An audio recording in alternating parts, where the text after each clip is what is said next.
السلام علیکم ناظرین، امید کرتا ہوں آپ خیر و عافیت سے ہوں گے۔ رمضان المبارک کی آمد ہے، ہر طرف مومن کے اندر اس کے تئیں اظہار مسرت ہے۔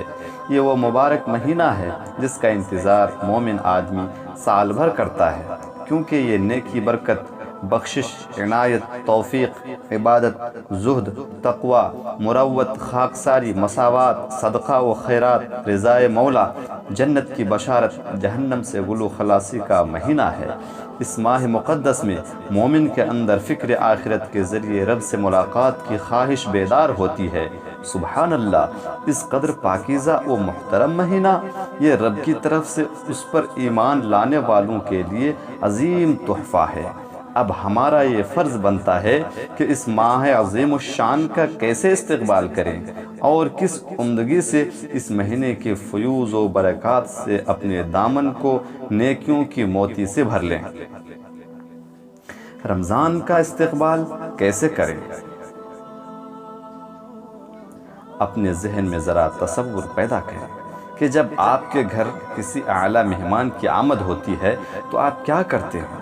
آپ کا جواب ہوگا، ہم بہت ساری تیاریاں کرتے ہیں، گھر آنگن کو خوب سجاتے ہیں، خود بھی ان کے لیے زینت اختیار کرتے ہیں، پورے گھر میں خوشی کا ماحول ہوتا ہے، بچوں کے لب پہ نغمے، چہرے پہ خوشی کے آثار ہوتے ہیں۔ مہمان کی خاطر تواضع کے لیے ان گنت پرتکلف سامان تیار کیے جاتے ہیں۔ جب ایک مہمان کے لیے اس قدر تیاری، تو مہمانوں میں سب سے اعلیٰ اور رب کی طرف سے بھیجا ہوا مہمان ہو تو اس کی تیاری کس قدر پرزور ہونی چاہیے۔ آئیے اس تیاری سے متعلق آپ کے لیے ایک مختصر خاکہ پیش کرتا ہوں۔ نمبر 1، عظمت کا احساس۔ رمضان کا مہینہ بے حد عظیم ہے۔ اس کی عظمت کا احساس اور قدر و منزلت کا لحاظ آمد رمضان سے قبل ہی ذہن و دماغ میں پیوست کر لیا جائے، تاکہ جب رمضان میں داخل ہوں تو غفلت، سستی، بے اعتنائی، ناقدری، ناشکری، احسان فراموشی اور صیام و قیام سے بے رغبتی کے اوصاف رذیلہ نہ پیدا ہوں۔ یہ اتنی عظمت و قدر والا مہینہ ہے کہ اس کی ایک رات کا نام ہی قدر و منزلت ہے۔ اللہ تعالیٰ نے فرمایا، بسم اللہ الرحمن الرحیم، انا انزلناہ فی لیلۃ القدر وما ادراک ما لیلۃ القدر لیلۃ القدر خیر من الف شہر تنزل الملائکۃ والروح فیہا باذن ربہم من کل امر سلام ہی حتی مطلع الفجر۔ سورۃ القدر۔ ترجمہ: بے شک ہم نے قرآن کو لیلۃ القدر یعنی باعزت و خیرت و برکت والی رات میں نازل فرمایا، اور آپ کو کیا معلوم کہ لیلۃ القدر کیا ہے؟ لیلۃ القدر 1000 مہینوں سے بہتر ہے۔ اس رات میں فرشتے اور جبریل روح الامین اپنے رب کے حکم سے ہر حکم لے کر اترتے ہیں۔ وہ رات طلوع فجر تک سلامتی والی ہوتی ہے۔ آپ یہ نہ سمجھیں کہ رمضان کی ایک رات ہی قدر کی رات ہے، بلکہ اس کا ہر دن اور ہر رات قدر و منزلت کا حامل ہے۔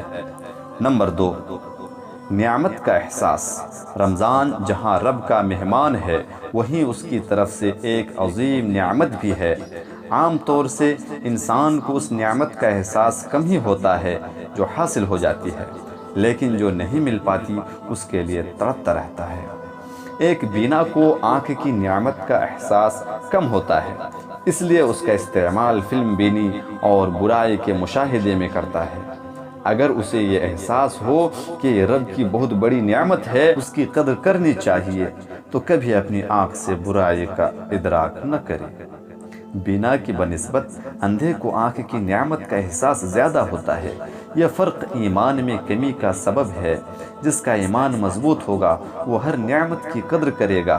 ایمان کا تقاضا ہے کہ ہم رمضان جیسے مقدس مہینے کی نعمت کا احساس کریں، اور اس احساس کا تقاضا ہے کہ اس نعمت پہ رب کی شکر گزاری ہو، جیسا کہ اللہ کا فرمان ہے، بسم اللہ الرحمن الرحیم، وَإِذْ تَأَذَّنَ رَبُّكُمْ لَئِن شَكَرْتُمْ لَأَزِيدَنَّكُمْ وَلَئِن كَفَرْتُمْ إِنَّ عَذَابِي لَشَدِيدٌ۔ ابراہیم۔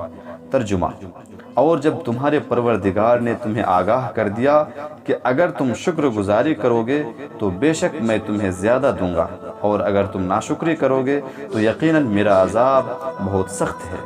اور اللہ کا فرمان ہے، بسم اللہ الرحمن الرحیم، الم تر الی الذین بدلوا نعمت اللہ کفرا واحلوا قومهم دار البوار جہنم یصلونها وبئس القرار۔ ابراہیم۔ ترجمہ، کیا آپ نے ان کی طرف نظر نہیں ڈالی جنہوں نے اللہ تعالی کی نعمت کے بدلے ناشکری کی اور اپنی قوم کو ہلاکت کے گھر میں لا اتارا، یعنی جہنم میں، جس میں یہ سب جائیں گے، جو بدترین ٹھکانہ ہے۔ نعمت میں رمضان جیسا مہینہ نصیب ہونا بھی نعمت ہے، اور صحت و تندرستی اس پہ مستزاد ہے۔ ان نعمتوں کا احساس کیوں نہ کریں کہ ان نعمتوں کے بدلے ہمیں ہر قسم کی نیکی کی توفیق ملتی ہے۔ روزہ، نماز، صدقہ، خیرات، دعا، ذکر، توبہ، تلاوت، مغفرت اور رحمت وغیرہ ان نعمتوں کی دین ہے۔ نمبر 3، انابت الی اللہ۔ جب ہم نے اپنے دل میں مہمان کی عظمت بحال کر لی، اس عظیم نعمت کی قدر و منزلت کا بھی احساس کر لیا، تو اب ہمارا یہ فریضہ بنتا ہے کہ دنیا سے رخ موڑ کر اللہ کی طرف لوٹ جائیں۔ انابت الی اللہ عظمت اور نعمت کے احساس میں مزید قوت پیدا کرے گی۔ اللہ کی طرف لوٹنا صرف رمضان کے لیے نہیں، بلکہ مومن کی زندگی ہمیشہ اللہ کے حوالے اور اس کی مرضی کے حساب سے گزرنی چاہیے۔ یہاں صرف بطور تذکیر ذکر کیا جا رہا ہے کہ کہیں ایسا نہ ہو کہ بندہ رب سے دور ہو کر روزے کے نام پہ صرف بھوک اور پیاس برداشت کرے۔ اگر ایسا ہے تو روزے کا کوئی فائدہ نہیں۔ پہلے رب کی طرف لوٹیں، اس سے تعلق جوڑیں اور اس کو راضی کریں، پھر ہماری ساری نیکی قبول ہوں گی۔ انابت الی اللہ سے میری مراد ہم رب پر صحیح طور پر ایمان لائیں، ایمان باللہ کو مضبوط کریں، عبادت کو اللہ کے لیے خاص کریں، رب پہ مکمل اعتماد کریں، اللہ کو سارے جہاں کا حاکم مانیں، خود کو اس کا فقیر اور محتاج جانیں، کسی غریب و مسکین کو حقارت کی نظر سے نہ دیکھیں، ناداروں کی اعانت کریں، بیماری و مصیبت میں اسی کی طرف رجوع کریں۔ یہ ساری باتیں انابت الی اللہ میں داخل ہیں۔ بہت سے لوگ ہیں جو نماز بھی پڑھتے ہیں، روزہ بھی رکھتے ہیں، لمبے لمبے قیام اللیل کرتے ہیں، مگر غیر اللہ کو پکارتے ہیں، اللہ کو چھوڑ کر اوروں کو مشکل کشا سمجھتے ہیں، بیماری اور مصیبت میں مردوں سے استغاثہ کرتے ہیں۔ ان لوگوں کا روزہ کیسے قبول ہوگا؟ گویا ایسے عقیدے والوں کا مکمل رمضان اور اس کی نیکیاں ضائع ہو گئی۔ اللہ تعالیٰ کا فرمان ہے، بسم اللہ الرحمن الرحیم، وَلَقَدْ أُوحِيَ إِلَيْكَ وَإِلَى الَّذِينَ مِن قَبْلِكَ لَئِنْ أَشْرَكْتَ لَيَحْبَطَنَّ عَمَلُكَ وَلَتَكُونَنَّ مِنَ الْخَاسِرِينَ۔ ترجمہ، یقیناً تیری طرف بھی اور تو سے پہلے کے تمام نبیوں کی طرف بھی وحی کی گئی ہے کہ اگر تو نے شرک کیا تو بلا شبہ تیرا عمل ضائع ہو جائے گا، اور بالیقین تو خسارہ اٹھانے والوں میں سے ہو جائے گا۔ اس لیے اس بات کو اچھی طرح ذہن نشین کر لیں۔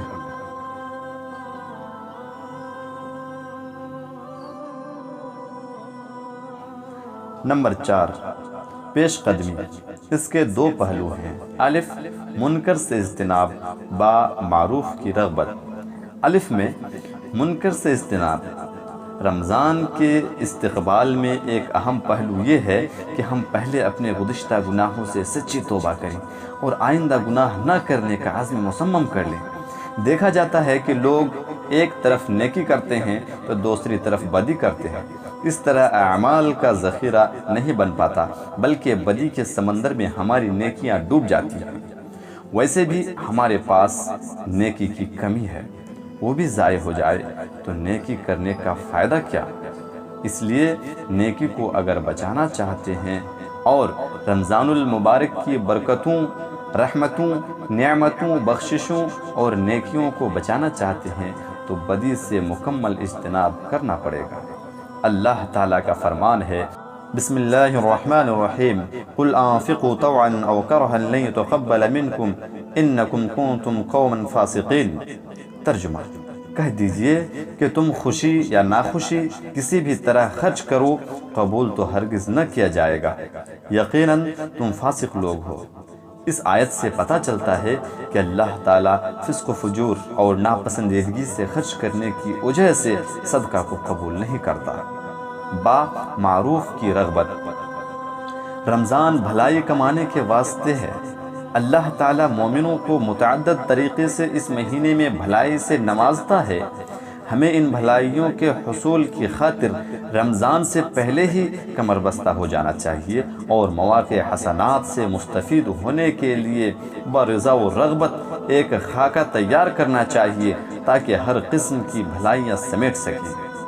سمجھ کر قرآن پڑھنے کا اہتمام، کم از کم ایک ختم، 5 وقتہ نمازوں کے علاوہ نفلی عبادات، صدقہ و خیرات، ذکر و اذکار، دعا و مناجات، طلب عفو و درگزر، قیام اللیل کا خاص خیال، روزے کے مسائل کی معرفت بشمول رمضان کے مستحب اعمال، دروس و بیانات میں شرکت، اعمال صالحہ پہ محنت و مشقت اور زہد و تقوی سے مسلح ہونے کا مکمل خاکہ ترتیب دیں اور اس خاکے کے مطابق رمضان المبارک کا روحانی و مقدس مہینہ گزاریں۔ رمضان میں ہر چیز کا ثواب بڑھ جاتا ہے اور روزے کی حالت میں کار ثواب کرنا مزید اضافہ حسنات کا باعث ہے۔ اس لیے اس موسم میں معمولی نیکی بھی گراں قدر ہے، خواہ مسواک کی سنت ہی کیوں نہ ہو۔ ہر نماز کے لیے مسواک کرنا، اذان کا انتظار کرنا، بلکہ پہلے سے مسجد میں حاضر رہنا، تراویح میں پیش رہنا، نیکی کی طرف دوسروں کو دعوت دینا، دروس و محاضرات کا اہتمام کرنا، منکرات کے خلاف مہم جوئی کرنا اور صالح معاشرہ کی تشکیل کے لیے جد و جہد کرنا سبھی ہمارے خاکے کا حصہ۔ نمبر 5، بہتر تبدیلی۔ استقبال رمضان کے لیے خود کو مکمل تیار کریں، نیکی کا جذبہ وافر مقدار میں ہو اور اپنے اندر اچھائی کے تئیں ابھی سے ہی بدلاؤ نظر آئے، پہلے سے زیادہ سچائی اور نیکی کی راہ اختیار کریں۔ رمضان چونکہ رمضان ہے، اس لیے اس سے قبل ہی بہتری کا اظہار شروع ہونے لگ جائے، تقوی کے اسباب اپنائیں اور خود کو متقی انسان بنانے پہ عبادت کے ذریعے جہد کرنے کا مخلصانہ جذبہ بیدار کریں۔ یہاں یہ بات بھی نہیں بھولنی چاہیے کہ اپنے اندر بہتری پیدا کرنے کی خوبی اور خاصہ صرف رمضان کے لیے نہیں بلکہ سال بھر کے لیے پیدا کرے۔ ایسے بہت سے لوگ ہیں جو رمضان کے نمازی ہوا کرتے ہیں اور رمضان رخصت ہوتے ہی نماز سے بلکہ یہ کہیں اللہ سے ہی غافل ہو جاتے ہیں۔ اس لیے ابھی سے ہی یہ راہ مہیا رہے کہ اچھائی کے لیے بدلاؤ مہینہ بھر کے لیے نہیں، سال بھر کے لیے بلکہ زندگی بھر کے لیے ہو۔ اسی طرح کا بدلاؤ رمضان کے سارے اعمال کو اللہ کے حضور شرف قبولیت سے نوازے گا اور آپ کی اخروی زندگی کو بہتر سے بہتر کرے گا۔ آخری پیغام، رمضان کے استقبال کے لیے کوئی خاص دعا، خاص عبادت و روزہ یا کوئی مخصوص و متعین طریقہ شریعت میں وارد نہیں ہوا ہے۔ حدیث میں رمضان کے استقبال میں 1-2 دن پہلے کا روزہ رکھنا منع ہے، لہٰذا دین میں کسی طرح کی بدعت کے ارتکاب سے خود بھی بچیں اور دوسروں کو بھی بچائیں۔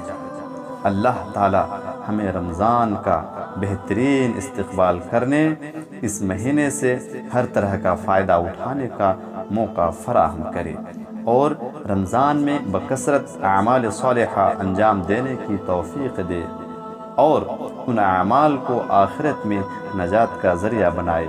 آمین۔